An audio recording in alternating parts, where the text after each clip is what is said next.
양질의 상품을 착한 가격에 박시영TV.com.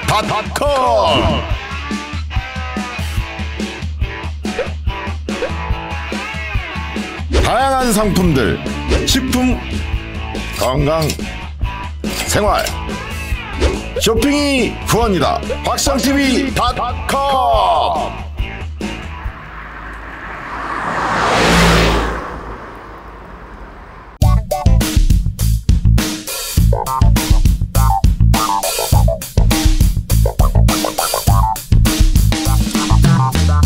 네, 이현주 의원님 만나러 왔습니다. 자, 4년 만에 드디어 국회에 다시 들어오게 됐는데요. 네. 소감 한마디 해주시죠. 감개무량하다 하면 좀 너무 과장이고요. 사실은 솔직히 그냥 생각보다는 네. 너무 덤덤해요. 아, 그래요? 네. 그래도 다시 좀 흥분되는 그런 게 있어야 하는데. 예, 너무 제 생각에는 네. 윤석열 대통령 때문에 너무 스트레스 받아요. 완악의 근원이야. 네. 네. 이제 뭐 좀 좋아야 되는데 네. 이런 거 있잖아요. 이제 또 터널 시작이네 이런 거. 그러니까 또 이게 초선 때는 뭣도 모르잖아요. 네. 너무 기분 좋아 막 이런 건데 이제 뭐 또 2번 했지. 그리고 또 4년 동안 쉬긴 했지만 전국 상황을 계속 지켜보면서 쉬었기 때문에 이제 뭐 앞으로 어떻게 되겠다, 어떻게 흘러가겠다 이런 게 대략 예측이 되니까 예측되는 상황, 별로 좋지 않은 상황을 예측을 하면 예측이 되는데 이걸 내가 들어가야 되는 거 아니에요, 그죠? 네, 그리고 또 들어가야죠. 들어가려고 왔으니까. 그렇죠. 그걸 알면서 이제 들어가는 입구에 지금 서 있으니까 막 엄청 스트레스 받죠. 이게 총선에서 그 민주당이 압승하고 난 뒤에 전국이 어떻게 흘러갈 것인가에 대해서 이제 여러 사람들이 전문가들이 이제 분석을 했었는데 네. 결국은 윤석열 대통령 검찰 시절부터 잘하는 사람들이 이야기가 맞더라고요. 안 변할 거다. 그러니까 혹시 했잖아요. 혹시 그 다음에 진짜 안 되겠네 저 사람 한 게 포선 의원들 만나가지고 하는 거 보면서 네네. 그때 뭐 호위무사 저거 하는 거 보면서 야 진짜 안 되겠네. 진짜 못 쓰겠네. 이 생각이 확 들더라고요. 그 검찰 인사도 그렇고 뭐 정호성 뭐 이런 사람들 그쵸. 그 대통령실 쓰는 걸 보면서 네. 더 막 가는구나 그 생각도 들더라고요. 용서가 안 되네. 아주 그냥 국민을 그냥 주권자를 우습게 본다. 네.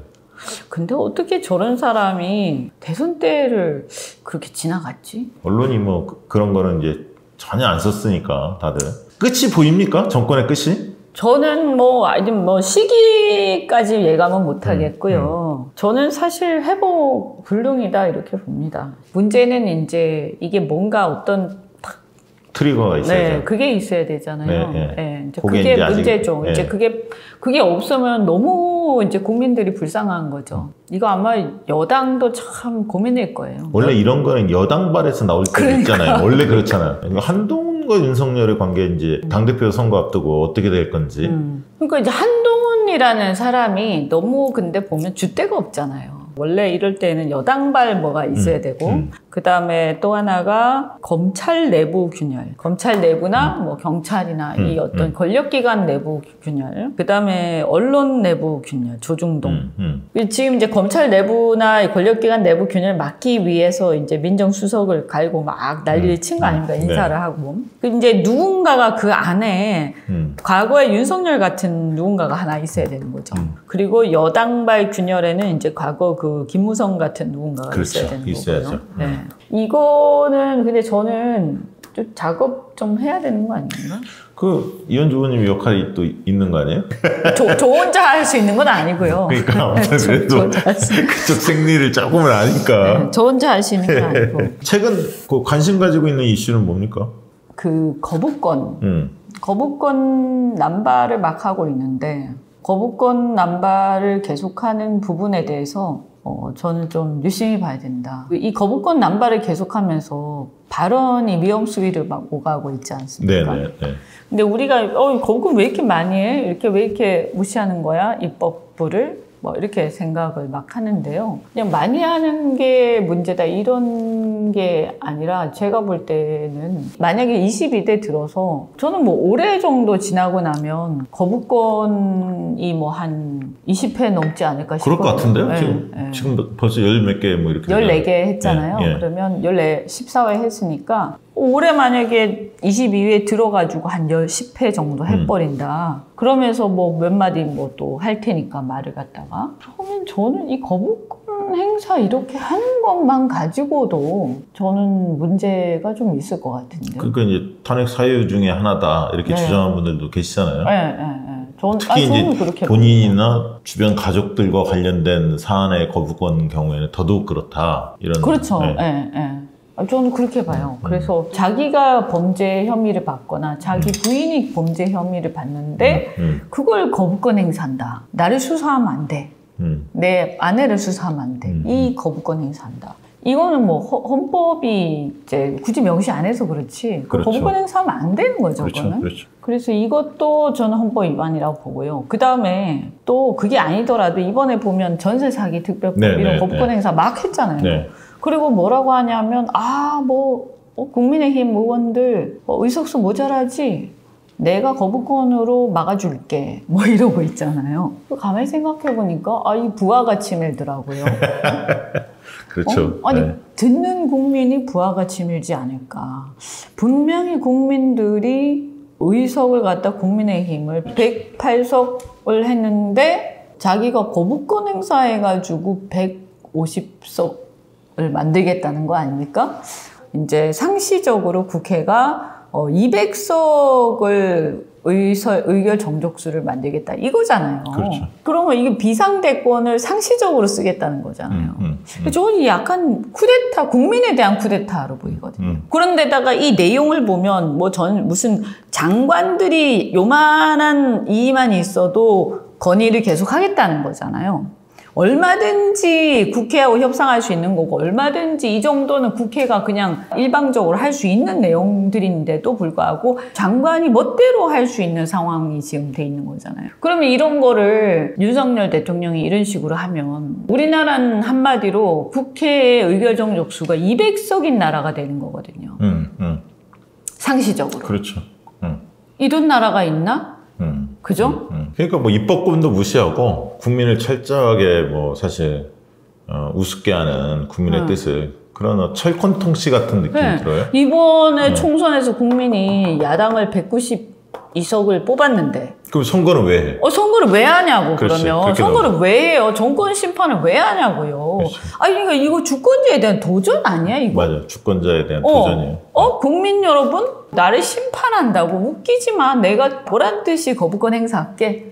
한번 해봐 이거잖아요. 그거 같아. 야, 그건 너무 열받는 거예요. 이 건방지기 짝이 없는 거예요. 가만 생각해보니까. 맞아. 야, 이거 사고방식이. 이건 끌어내리는 수밖에 없는데. 그 의원님은 어떤 정치인이 되고 싶으세요? 이렇게 물으면 뭐라고 답하세요? 진짜 지금 이 시대에 너무 안 맞는 얘기를 해서 좀 그런데요. 저는 우리나라가 잘 먹고 잘 사는 나라를 만들고 싶은데. 원래 처음에 국회 입문 동기는. 네. 근데 지금은 급한 게 너무 많죠. 그걸 가기에는. 잘 먹고 잘 사는 나라로 가기에는 지금 일단 앞에 산적한. 나쁜 놈들 좀 처리하고. 나쁜 놈이 너무 많아. 네, 나쁜 놈이. 네. 처리를 해야 돼. 아니, 그러다 보니까 제가 앞으로 먹고 사는 문제를 해결하고 이런 데 집중하고 싶은데. 아니, 관련해서 그 상임위 얘기도 여쭤볼게요. 지금 네. 이제 3선이시니까 상임위원장 후보들이신데 아직 네. 이제 결정은 안 됐잖아요. 네. 근데 이제 희망 상임위도 다 냈는데 어쨌든 3선들은 아직 발표를 안 했어요. 상임위원장 누구를 줄 건가 그게 이제 먼저 결정이 돼야 하니까. 네. 희망하는 상임위는 어디십니까? 저는 일단 1번은 제가 법사위 했고요. 네. 왜냐하면 일단 나쁜 놈 끌어내야 네. 맡겨주면 잘할 자신 있으십니까? 그럼요. 강단 있게 또 네. 나쁜 놈 또. 근데 이제 사실은 제가 하도 이렇게 투쟁을 잘하다 보니까 이 여전사로 사람들한테 알려져서 그렇긴 한데 원래 제가 민주당 처음 올 때는 제가 여성 경제인 영입 케이스였습니다. 네, 여러분 그렇죠. 기억해 주세요. 그때 그 SO일인가요? 네. 그 이사였었잖아요. 상무. 상무. 네. 상무. 제가 30대 중반에 최연소 네, 승진하고 막 이래가지고 꽤 유명했는데 아무도 기억을 못하세요. 그건 뭐 옛날 일이고.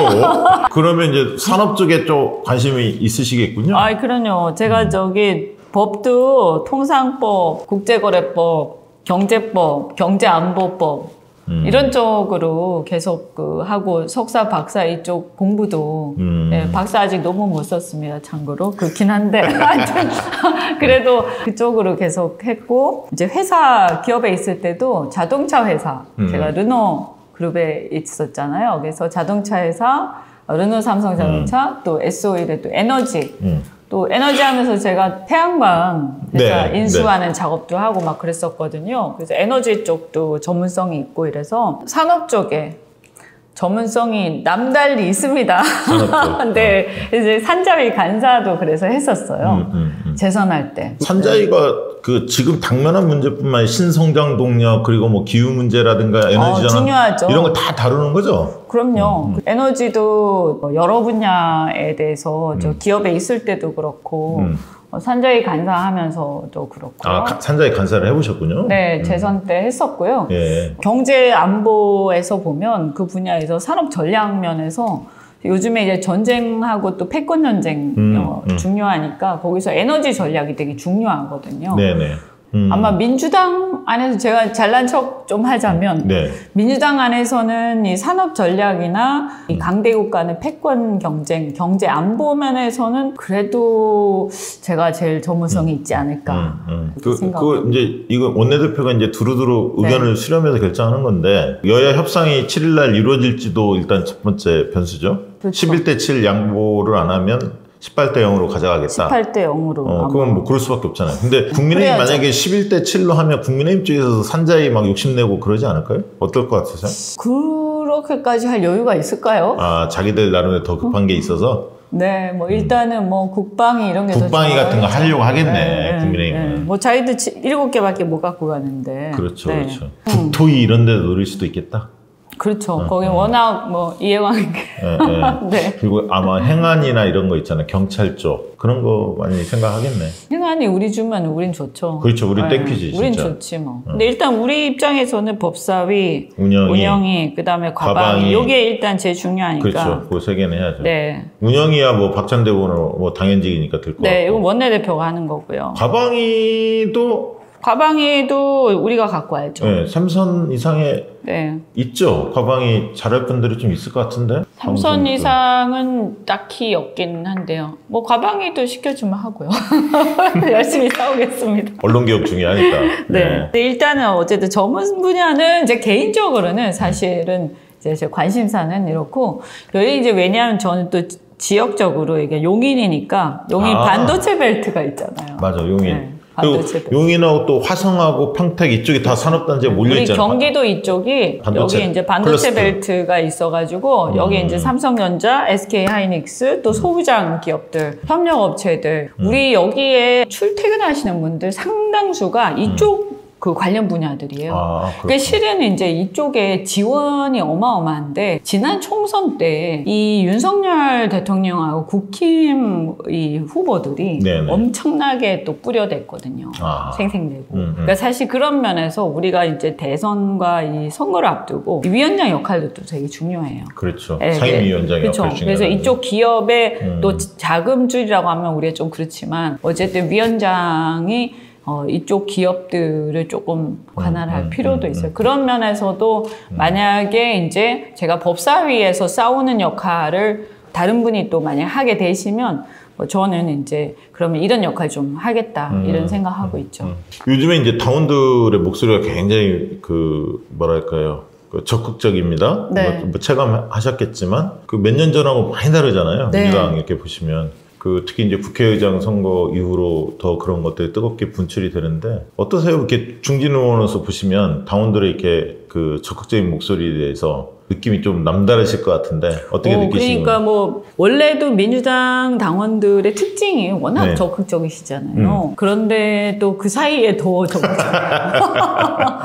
막 뜨겁죠? 엄청나요. 네. 엄청나요. 또 그 덕분에 또 사실 저는 경선도 이기고 맞아요. 아주 상당히 고맙게 생각해요. 맞아요. 그때 네. 높은 인지도도 있었지만 어쨌든 당원들이 투표를 많이 그럼요. 하니까 당원들의 지지 아무래도 없으면 안 되죠. 뭐 인지도만 가지고 또 되는 건 아니고. 그동안은 또 정권하고 잘 싸웠기 때문에 그걸 인정받은 것 같아요. 그래도 당원들이 지지해주는 그런 열기가 있었기 때문에 아무래도 이재명 대표가 제안도 하고 하지 않았을까. 제 생각에는 그런 그럴 것 게 같습니다. 있었을 것 같거든요. 그래서 하여튼 이 집단지성이 저는 엄청난 힘이다. 민주당한테는. 250만이라잖아요. 그렇죠. 돈 내는 당원. 와, 이게 민주당의 엄청난 동력이라고 저는 생각을 해요. 이 힘을 잘 살려야 된다. 좀 잘 살려야 된다 생각하고요.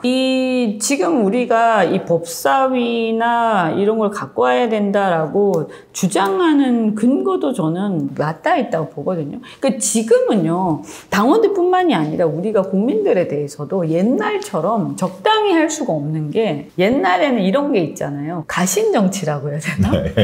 그러니까 이제 총재님 이렇게 있으면 총재님 집에 가서 저도 뭐 해본 적은 없지만 이렇게 집사 역할도 하고 뭐 집에 가서 뭐 좀 구두도 닦고 막 이렇게 하면서 그 집에서 대충 서로 막 이렇게 친하게 지내면서 밥 먹고 해가지고 그런 정치를 한 거 아니에요? 국민들이 다수당을 뽑아줬는데 그런데도 불구하고 법사위를 양보를 할 수가 있었던 거예요. 왜냐하면 다음에 자기들이 질 수가 있거든. 그러면 이제 야 다음에 우리가 질 수 있으니까 이번에 네가 법사위에서 우리 서로 나눠가지고 다음에 우리가 졌을 때 우리한테 줘. 그러니까 우리가 서로 리스크 해칭을 하자. 뭐 이런 식으로 서로 나눠 먹기를 할 수 있었던 거죠. 옛날에는. 네. 그런데 지금은 다 지지자들이 보고 있는 거예요. 그러니까 뭐시라 니들 마음대로 우리가 이번에는 니를 이겨줬잖아. 그러니까 네가 가서 책임지고 잘하고 그 대신에 네가 책임지고 못하면 너도 끝이야. 이런 거거든요. 제가 볼 때는 지지자나 국민들의 의사가 그런 거예요. 눈높이가 그리고 높고요. 그렇죠. 정보량이 어마어마합니다. 당원들이 가지고. 그렇죠. 그래서 이제 너는 이번에 졌으니까 조용히 있어. 그 대신에 네가 잘하면 다음에 이겨줄게. 이런 거거든요. 그러니까 국민들이 다 보고 있기 때문에 이거를 적당히 나눠 먹기를 못해요. 나눠 먹으면 큰일 나는 거예요. 누구 마음대로 나눠 먹니? 이렇게 되는 거거든요. 그래서 이렇게 할 수가 없어요. 그래서 이번에 같은 경우는 법사위가 이런 거잖아요. 상임위에서 다수 의견이 올라와서 법안이 올라와서 법사위에서 그거대로 통과시키는 거잖아요. 맞아요. 자구수정하고 통과시켜야죠. 근데 옛날에는 뭐냐면 이게 올라왔지만 소수당이 발목 잡아서 법사위에서 꺾어버리는 거거든요. 그렇죠. 그럼 이게 원칙에 반하는 거잖아요. 그런데도 이게 서로 나눠먹게 하면서 그렇게 통과가 안 됐단 말이에요. 근데 이제는 그걸 용납을 안 하는 거예요. 국민들이 우리가 주권자가 이거 통과시키라고 했는데 니들 멋대로 나눠먹냐? 이렇게 되는 거거든요. 그러니까 이거는 법사위는 원칙대로 우리가 갖고 온 게 당연히 맞고 그거 못하면 우리가 욕먹거든요. 이런 문제는 이제는 정보가 다 투명해져서 어쩔 수 없는 상황인 거다, 이거는. 네. 그래서 시대가 달라졌다. 이거 우리 받아들여야 되는 거고, 대신에 이제 당원분들한테 좀 부탁드리고 싶은 거는 좀 살살해주세요, 이런 거. 가끔가다가 의원들이 이렇게 좀 성에 안 찰 때가 있잖아요. 그죠? 네. 근데 그럴 때 이제 좀 성격이 급하신 분들이 너무 또 마음에 안 드는 의원들을 이렇게 막 나무랄 때 그럴 때 좀 우리가 봐도 너무 좀 그렇다 할 때가 있어요. 근데 다 같은 식구들끼리니까 그래도 좀 이렇게 좀 사랑하는 마음으로 좀 하면 좋겠다. 이번에 뭐 전당대회는 안 나오실 거죠? 이번에는 저는 아직은 생각이 없는데 이제 복당한 지 얼마 안 돼서 초선 의원들 중에 눈에 좀 들어오는 국회의원은 누굽니까? 지금 현재 스코어? 한두 달 봤잖아요. 이렇게 연찬에도 가고. 일단 저는 이제 제 옆 지역구에 부승찬 의원. 우리 동네. 네. 떠망떠망하죠. 부승찬 의원. 네. 뭐 여러분들 이제 들어오는데 뭐 황정화 의원도 저기 대전에 또 열심히 하시는 것 같고 이제 지금 이제 연천에서 주로 많이 본 의원들이 주 기억이 나요. 네, 네. 남자분들은 다 비슷하게 생겨가지고 생긴 게 비슷하다. 이게 진짜 솔직히 기억이 잘 안 나요. 네, 네. 부승찬 의원은 또 이렇게 잘생겼잖아요. 너무 많이 띄워주는 거 아니야 이거? 또 옆 동네니까. 옆 동네라서 자주 보거든요. 네. 제가 이렇게 보니까 의원들 초선들 중에서 국회에 있었던 분들이 이 정보도 많고 초선인데도 상당히 잘하시더라고요. 이 네트워크라는 게 무시 못하죠. 경험과 네트워크. 그리고 여기 앞방에 안태준 의원이 있어요. 안태준 의원. 네, 네. 이 너무 편파적인 것 같아요. 제가 얘기를 하다 보니까 앞방, 옆 동네. 또 뭐 이렇게 저기 연찬회 때 내 옆에 앉은 황희정 의원. 이게 사람이 이렇게 원래 자꾸 그런 거예요. 끝으로 자주 이제 박시영TV도 모실 텐데 이렇게 네. 인터뷰도 좀 하실 텐데 우리 박시영TV 시청자들을 위해서 한마디 해주시죠. 하여튼 우리 암흑 터널의 입구에서 지금 이제 출발을 이제 시동 걸고 막 출발해서 가고 있는 중인데 이 터널 끝까지 벨트 잘 매고 끝까지 같이 잘 갔으면 좋겠고요. 잘 될 거라고 저는 생각합니다. 가면서 앞으로도 잘 좀 부탁드립니다. 손잡고 잘 갑시다. 네. 고맙습니다. 고맙습니다.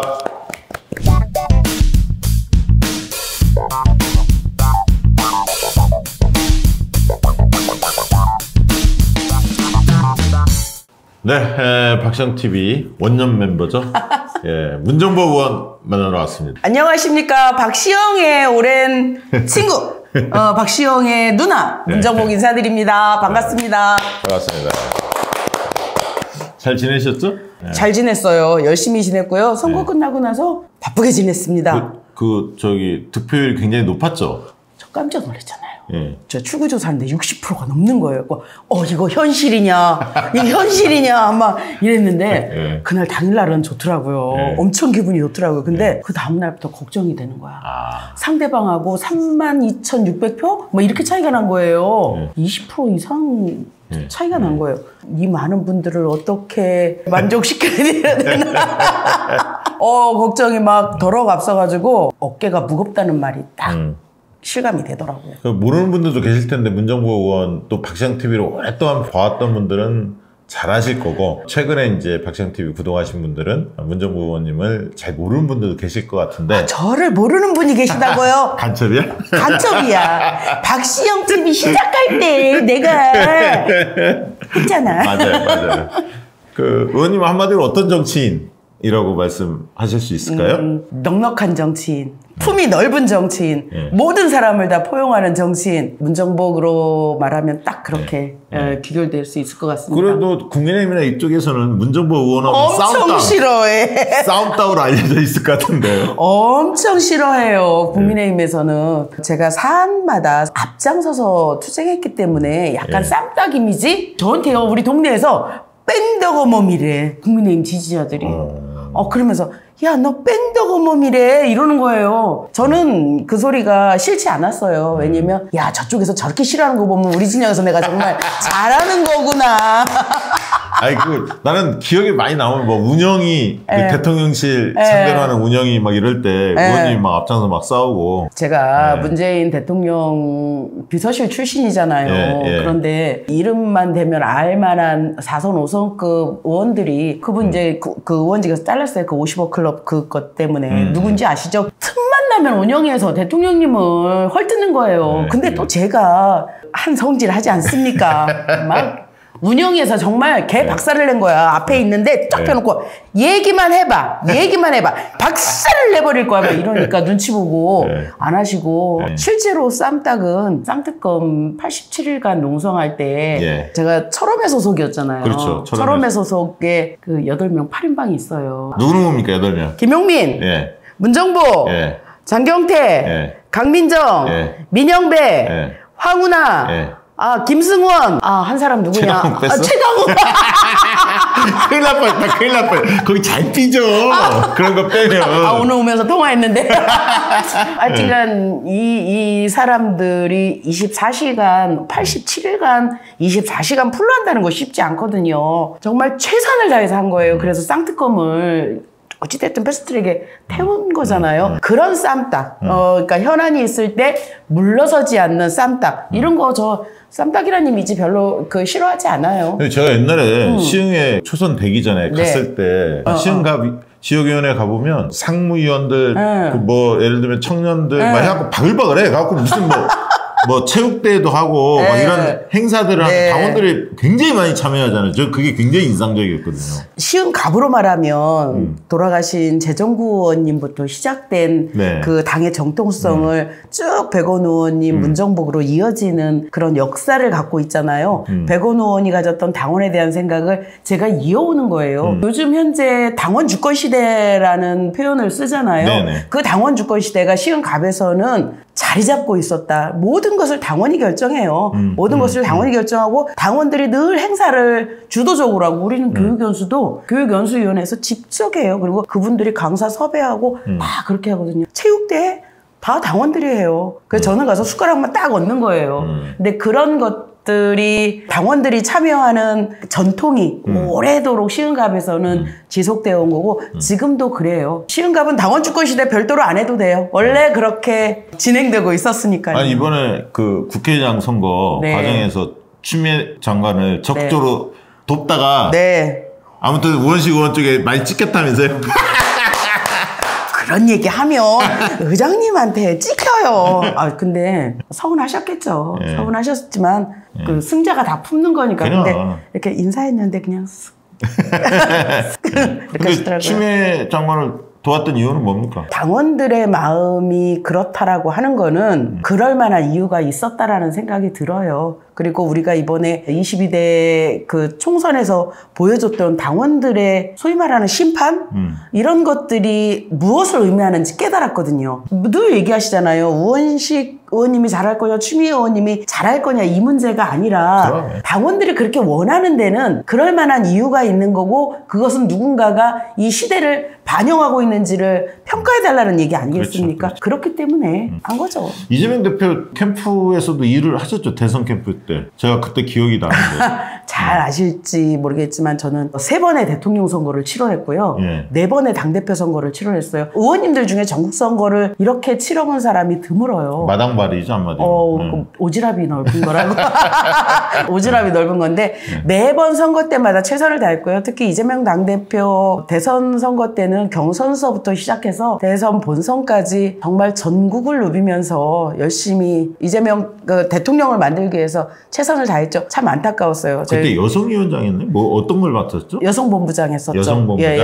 그러니까 전국 여성본부장을 했었고요. 전국을 다니면서 최선을 다했고요. 다음번엔 꼭 이재명 대통령을 만드는데 지금보다도 10배는 더 열심히 일할 것을 약속드리겠습니다. 초선 때 여러 의정활동 중에서 가장 기억 남는 대목은 어떤 대목일까요? 일단 지역과 전국을 두 가지로 나눌 수 있을 건데요. 지역에는 국책사업 우리 시흥시가 이렇게 급속하게 팽창되는 도시에 비해서 이제 인프라들이 조금 적은 도시예요. 그래서 그 인프라를 갖추기 위해서 노력했고요. 뭐 학교나 철도나 이런 것들을 많이 유치했고 전국적 상황에서는 민주당이 갖고 있는 투쟁에 가장 앞장섰다. 앞장선 의원이었다. 이렇게 저를 자평하고 싶어요. 최근에 그 페이스북 보니까 의원님이 이제 경기도당위원장 출마 의사를 피력을 했어요. 그 우연히 봤는데 왜 도전하게 됐습니까? 저는 이번 전당대회를 통해서 선출되는 이 시도당 위원장이 가장 중요한 역할을 할 사람들이라고 생각을 했어요. 중요하게는 당원 주권 시대를 열어가는 시점에서의 시도당의 책임자라는 거. 지금의 평당, 저는 평당원 출신이거든요. 아시잖아요. 재정구 의원님 선거운동원 출신이잖아요. 평당원 출신으로서 지방의원 출신으로서 뭐 청와대 국정 경험도 해보고 국회의원이 될 때까지 정말 평당원의 당원의 마음을 가장 잘하는, 그리고 지역위원회도 평당원 중심으로 운영을 하는 그런 실력을 가진 사람이라는 바닥에서 거예요. 성장했죠. 네. 그렇죠. 그래서 당원의 마음을 누구보다 잘 알기 때문에 이 당원 주권 시대를 잘 이끌어가서 경기도에 안착할 수 있는 적임자다 이렇게 생각하고요. 두 번째는 뭐냐면 당원의 마음을 얻지 못하면 도민의 마음도 얻지 못하는 거예요. 네. 결국은 그 당원들이 밑에서 뿌리가 돼서 폭발적으로 터져줘야지 주변에 있는 사람들에게 열심히 선거운동도 하고 그러는 건데, 당원들이 처져 있고 당원들이 숨어 있으면 선거 이길 수 없거든요. 네. 그럼 그런 역할을, 윤활유 역할을 할 사람이 문정복이 최적이다. 최적화된 경기도의 시스템을 가지고 지방선거를 이겨야 되죠. 우리가 지난번 지방선거에서 경기도가 31개 시군인데 단체장을 9개밖에 못 가져갔어요. 진짜 너무 가슴이 아팠죠. 참패를 했죠. 참패를. 그전에는 그전에는 압승했었는데. 압승했었죠. 2018년도 선거에서는 저희가 31개 시군에서 29개의 단체장을 가지고 왔습니다. 네, 네. 정말 폭락을 한 거죠. 아무리 대선 치르고 나서 한 4개월 만에 이루어지는 지방선거라고 하더라도 경기도의 성향이나 여건을 봤을 때 이거는 네, 네. 정말 참패한 거죠. 이것을 다시 원상복귀해야 되는 시점인 거예요. 그래야만이 2027년도에 이루어지는 대통령 선거에서 저희가 다시 수권할 수 있습니다. 우리의 목적은, 민주당의 목적은, 당의 목적은 정권 창출이에요. 수권 정당이에요. 주변의 의원들의 도움이 굉장히 중요할 텐데 많은 분들이 돕고 있습니까? 네, 일단 아름아름 알고는 계시고요. 의원님들께 직접 찾아뵙고 다 말씀드리진 못했는데 당대표께는 말씀을 드렸고요. 당대표께 제일 먼저 말씀드렸어요. 이재명 대표께 네, 뭐라고 하시던가요? 대표님께서 유튜브 좀 많이 나가. 그래서 저 박시영 대표한테도 얘기하고 뉴스공장 나가야 되는 거 아니야? 제가 뉴스공장에 나갈 만한 군번이 아직 아닙니다. 김어준 대표님 저 좀 한번 불러주시면. 듣고 있나 김어준? 그 철험회 소속 의원들은 많이 도울 것 같은데요? 철험회 소속에서 또 출마를 하시는 분이 계셔서. 아 그래요? 네, 저 말씀을 안 드리겠습니다. 제 경쟁자라서 말씀을 안 드리겠습니다. 추미애 대표님께 말씀드렸어요. 파이팅 문정복. 문정복은 잘할 수 있어. 막 이러시더라고요. 그리고 네. 정성우 의원님께서 그러셔요. 문정복 해야지. 뭐 누가 해? 경기도당의 중진이신 김태년 의원님께 말씀드렸어요. 그랬더니 그래 문정복밖에 없지. 그래 열심히 하자. 뭐 그러시더라고요. 그래서 일단은 중진 의원님들께 먼저 말씀드리고 차근차근 준비해가고, 제일 중요한 거는 당원님들의 마음을 얻는 거 아니겠습니까? 당원들 마음 얻으려면 이제 당원들을 위한 공약, 정책 네. 공약이 잘 준비가 되어 있어야 할 텐데 잘 네. 준비되고 있는 거죠? 잘 준비되고 있습니다. 제가 말씀드렸다시피 저는 평당원 출신이고 당원의 소중함을 가장 잘 아는 사람이고요. 저희가 2026년도에 치러질 지방선거에는 당원분들께 선택권을 드리자. 도의원 비례대표나 시군구 비례대표들은 권리당원 투표에 의해서 선출할 수 있도록 그렇게 해보자. 비례대표? 시도당. 비례대표. 일단 비례대표. 시도당 비례대표는 권리당원분들의 투표에 의해서 좀 할 수 있게 그렇게 준비를 한다고 하면 아직 안 되는 거죠. 제가 도당위원장이 돼야 하는 거죠. 하여튼 생각은 하고 있습니다. 그렇게. 준비된 공약들은 뭐 시민들, 우리 네, 당원들에게 네. 알려나가겠군요. 네. 예. 우리 이제 22대 초선 의원들 네. 연찬회도 하고 교류도 하면서 이제 많이 봤을 텐데 네. 눈여겨보는 의원 있다면 누굽니까? 일단은 경기도에 구승찬 의원님이 눈에. 오, 부승찬이 이제 뜨는데. 맨 처음에는 네. 국방이 못 갈까봐 걱정하더라고요. 네, 연찬에 네. 가서 만났는데 설마 부승찬을 국방이 안 보내겠어? 갈 데가 없잖아. 그러니까 이제 보니까 국방위에 편제되어 있더라고요. 네, 네. 그리고 굉장히 훌륭한 의원님들이 너무 많으세요. 이제 저희가 초선 때보다도 훨씬 더 반짝반짝 빛날 것 같은 의원님들이 많이 계시더라고요. 백승하 의원님 같은 분도 우리 교육에, 저는 이제 교육위 간사를 맡았어요 이번에. 백승하 의원님 교육위와 관련해서 큰 역할을 해주실 거라고 생각하고. 야물딱지더라고. 아 야물딱. 아 표현 딱 맞다. 야물딱지다. 예, 예. 그 체구는 크지 않은데 네, 한마디 네. 한마디가 네, 똑 네. 부러져. 똑 부러져요. 우리 초선 의원들에게 해주고 싶은 말은? 앞장서서 열심히 하는 모습 보여줘야지만이 우리가 초선 의원님들께 하는 게, 다음번 재선하실 의원님도 계시고 초선에서 마무리 질 의원도 계시지만 선택을 받기 위해서는 앞장서서 일해야 된다. 앞장서서 일하지 않으면 당원분들이 반드시 알게 된다. 그래서 나의 유불리를 따지지 말고 앞장서라. 그러면 평가는 반드시 잘 받게 된다.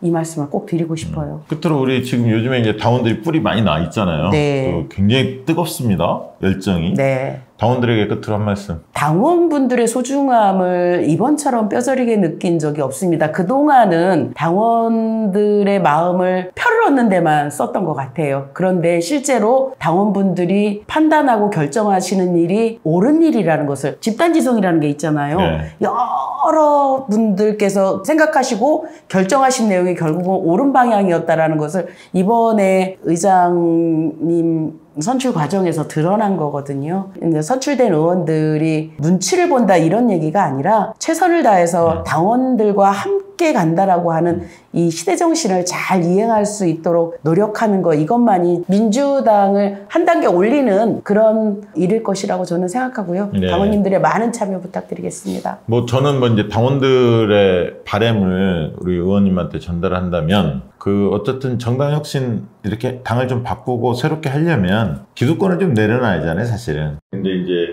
의원님들이 보이지 않게 이제 기득권은 꽤 세거든. 솔직히 정치 시인들이 진입하기 어려운 공천 과정도 있고, 일반적으로 아까 이제 당원들이 참여할 수 있는 통로라 이런 것들이 제한적이기 때문에 정당 혁신 차원에서 뭔가 하려면 현역 의원들의 기득권 포기에 대한 과감한 결단이 필요하다고 저는 봐요.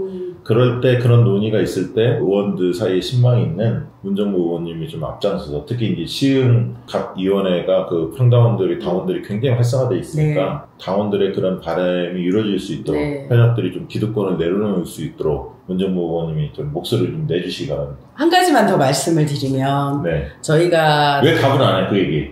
답을 먼저 해야지. 잘하겠습니다.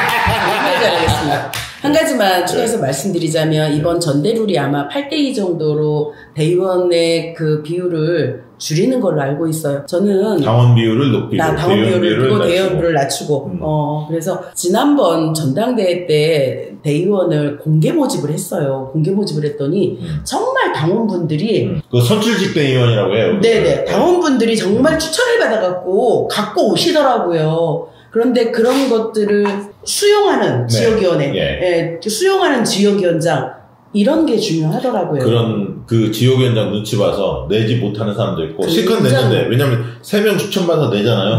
그럼 받아줘야 하거든. 그런데 못 받아주는 경우들을 제가 왕왕 봤어요. 맞아요. 그래서 저는 그런 것들을 보면서 이미 당원 주권 시대가 열리고 있다는 걸 저는 알았죠. 그래서 철저하게 문호를 개방하고 당원들이 들어올 수 있도록 그 문호를 완전히 개방하는 것, 그것이 이번 전당대회의 핵심이라고 저는 생각합니다.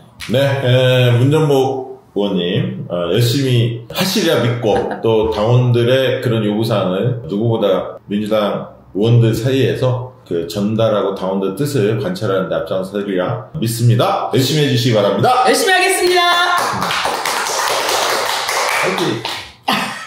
양질의 상품을 착한 가격에 박시영TV.com.